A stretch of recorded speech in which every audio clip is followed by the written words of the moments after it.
Chapter 5.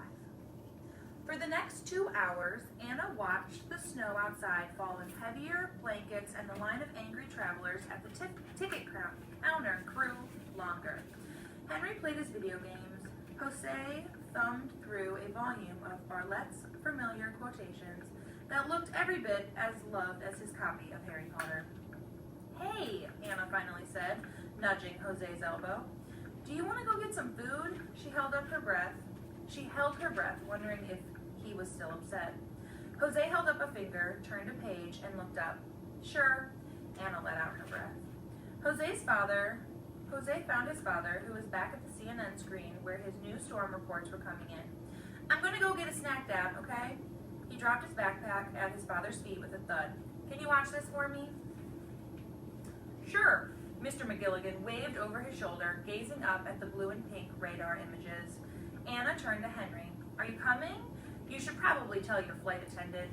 "You kidding? She'll never miss me." Henry flicked a hand toward the counter where the flight attendant was typing frantically and talking to the first in line of irritated passengers. Anna hoisted her backpack over her shoulder and led them into the main hallway of Terminal B. She had to wait a few seconds for an opening in the river of people pulling luggage and rushing past with briefcases. Everybody was all stuck and clogging the halls like a spring ice jam in the Winooski River back home. "Hey, there's Pickersgill Diner. Let's get some burgers."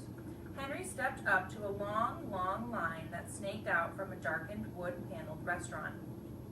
"Looks like everybody had the same idea," Jose said. "Get some food and settle in for a long day and night at the airport." "Man, this stinks," Henry said, kicking in the "Hostess will seat you" sign. "Yeah, but don't you think it's kind of cool to spend the whole night here?" Anna said. "It'll make a great news story." Anna ran her hand along the edge of the "Hostess" sign, imagining what she'd write. She could talk about the snow and the flag news and the crowds. Plus, if she could manage to keep running into Snickerbottom, somewhere in that long night, he would have to give her an interview, wouldn't he? And who knows who else might be stuck here? All kinds of interesting, important people visited Washington, D.C. There could be other dignitaries from the History Museum reopening, or, "Oh my gosh!" Anna said it so loudly the woman in front of them turned and stared. "Sorry," Anna said, but she could barely keep her voice down as she pulled Jose and Henry into a huddle. "You guys, I just had this thought. What if whoever stole the flag is stuck here too, with the flag?" Jose pursed his lips and looked down at the diamond-shaped tiles on the floor. "Not likely. You've seen the flag. It's enormous. Trying to sneak it through an airport wouldn't be too bright." "But you never know, right?" Anna looked around and lowered her voice. "What if the thief is waiting for burgers in this same line? Think about it. We need to investigate." She stood up straight. "It's our responsibility as Silver Jaguar Society members." "Will you?" "Shh." Jose frowned. "First of all, they're not going to be here. And second, even if they were, it's not our job to investigate. We're not society members. My mom said you have to be 18. Anna sighed. The words, "you have to be 18, should be banned from the English language. We could totally investigate, and we should. We're here, after all, right here at the airport, and no one else from the society is, are they?" Anna forced her voice quiet again. "I mean, I know it's probably not here, but if it is?" If it was, and if they found it, that would be the best story ever. And her mom would see that she was plenty old enough and smart enough to know more about the society. It would be so amazing. "How many?" The hostess, a young woman with spiky pink hair and a small silver nose ring, tapped her clipboard. "3, please." Anna craned her neck to get a glimpse of the television behind the bar. Maybe there would be more flag news. "This way." The hostess led them to a table that almost got hit by the swinging door to the kitchen every time it opened. Anna leaned across the table toward Jose and Henry. "So, what do you think?" Henry picked up a menu. "Awesome." "Awesome, you'll investigate with me?" "No, awesome, they have root beer floats." "It's possible," said Jose, "that someone here could know something, but what?" "Do you have macaroni and cheese?" Jose asked the waitress who had appeared. "Yep, I'll have that." "I'll have a root beer beer float, cheeseburger, and fries, Henry said, with ketchup. She turned to Anna. And you? Oh. Anna flipped menu pages. Why, when she was in the middle of a great idea, did everybody need to stop and eat all of the time? I'll have a tuna melt with fries. She handed her menu to the waitress and leaned back in towards Jose. You said but. But what? For starters, that theft was hours ago. Whoever took the flag is probably far away by now. And also, like I said before, we're not 18. It's not our job. Not our job?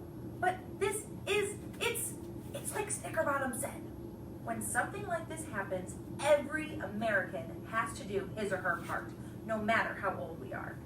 We're here at the airport, so we should do what we can here and interview people, or look for clues, or don't you feel like it's all of our responsibility? My responsibility is to knock out these bank robbers. Henry picked up his Super Game Prism 5000 again. Otherwise, I can't get to level 10. Jose looked at Henry, poking at his game prism, and shook his head at Anna. Sorry, I can't believe I'm saying this, but I think I agree with him. He took out his book. Anna threw her hands in the air. You are such boys. What is wrong with you? You spend your whole lives looking for excitement in video games and movies and books, and then when something big finally happens, you're too busy reading and poking at some super game thingy to do the real, live, exciting thing right here in front of you. Tuna melt. The waitress held it over the table, floating from person to person. That's me, Anna said. While Henry and Jose ate their lunch, Anna took advantage of their full mouths to do all the talking. Think about it. Everybody who was at the museum reception is either in town or headed home today. And that means that whole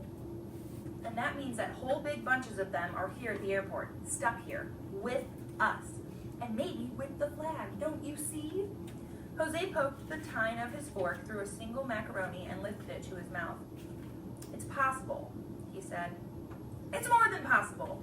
Anna picked up the shaker of hot pepper from the table and tipped it back and forth, watching the red and gold flakes tumble on top of one another. It's probable. And if we interview some of those people, I bet we'll get some clues. And if we get enough, they'll start to make sense, like a jigsaw puzzle, when you get enough pieces in.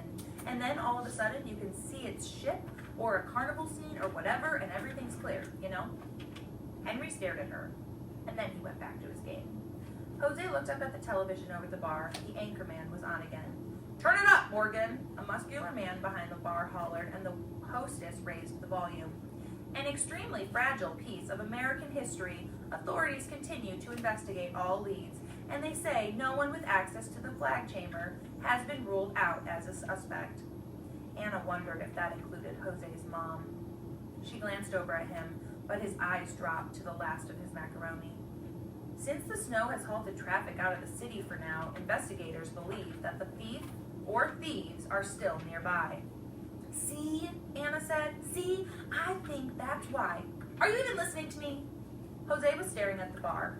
Anna turned to follow his gaze and saw the big guy who had shouted before frantically untying his apron and shuffling through papers next to the cash register. Morgan, he called out so loud that even Henry looked up from his game. You need to take over from here. I have to go.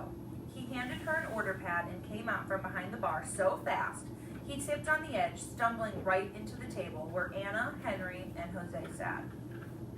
He reached out to catch himself, and on his upper arm, peeked out from the sleeve of his blue t-shirt, was a tattoo of a curled up black snake that looked like it was about to strike. Before Anna could get a better look at it, the man had pushed off the table and disappeared out the door. That snake arm guy sure was in a hurry, Henry said. You done?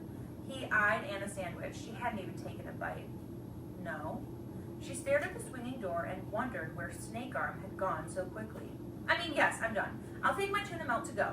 We need to get started. Anna paid and boxed up her sandwich, but before she'd taken 3 steps outside the restaurant, an enormous gray poodle came barreling down the hallway and almost knocked her off her feet. She caught her balance, but dropped the box, and her sandwich slid onto the floor. Hammurabi! Called a voice from down the hall. The poodle skidded to a stop and tipped its head at the voice. It bounded a few steps back towards Anna. Then In one giant bite, it snarfed up half her tuna melt and took off down the hallway. "Oh, you must please accept my apologies." A boy rushed up to them, wringing his hands. He looked a little bit like Jose, but smaller and with darker eyes. He wore khaki pants and a long-sleeved polo shirt with "Sounds for a Small Planet" embroidered on the chest. He looked off down the hall where the poodle had paused next to gate B15 to chew. "He has been caged up all day, and we just got the permission to get him out. He is a bit energetic," offered Jose. "Full of beans?" said Anna, laughing. She wasn't upset over her sandwich. She was too busy thinking to be hungry anymore. "No, I think he is full of your lunch," the boy said. "Hammurabi!" he called more sharply, and the dog trotted over, licking mayonnaise from his snout. Anna smiled. It's a figure of speech. Full of beans means Hammurabi likes to get in trouble. "Oh!" The boy's face lit up. "That is a new one." He pulled a small sketch pad from his back pocket, took out a charcoal pencil, and began to draw as if he'd forgotten they were there. "Here is our Hammurabi full of beans," he said, finally holding up the pad. "That's awesome," Henry said. Henry put down his video game and nodded toward the sketch pad. "You got other drawings in there?" The boy smiled shyly and flipped through the pages. "Let the cat out of the bag. Do you think I'm made of money? I'm at the end of my rope." Anna smiled at the last one. "That's what my mother says when she sends me to clean my room and I sit in my closet writing instead. It means she's losing her temper, getting angry."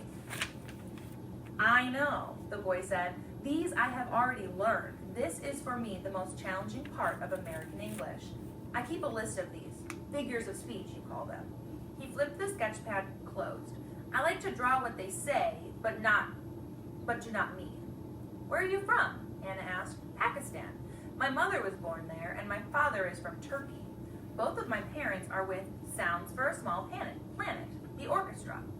Anna nodded. "I saw your dog dancing at the museum reception. He's funny. It's neat that you get to travel with your folks. How old are you?"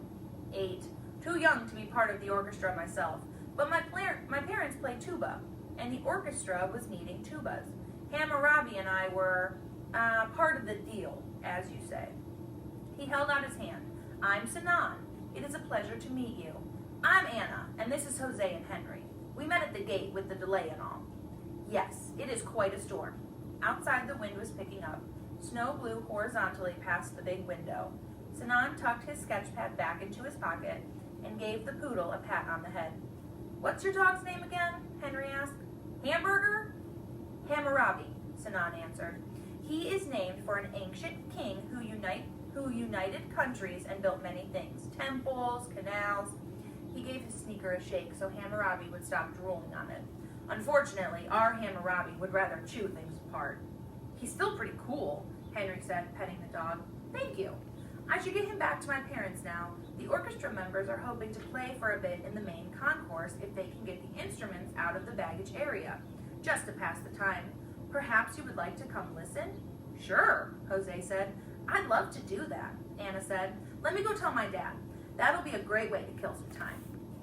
They headed toward the main concourse with Anna and Hammurabi in the lead, Henry finishing the other half of Anna's sandwich, and Sinan scribbling furiously in his sketch pad the whole time.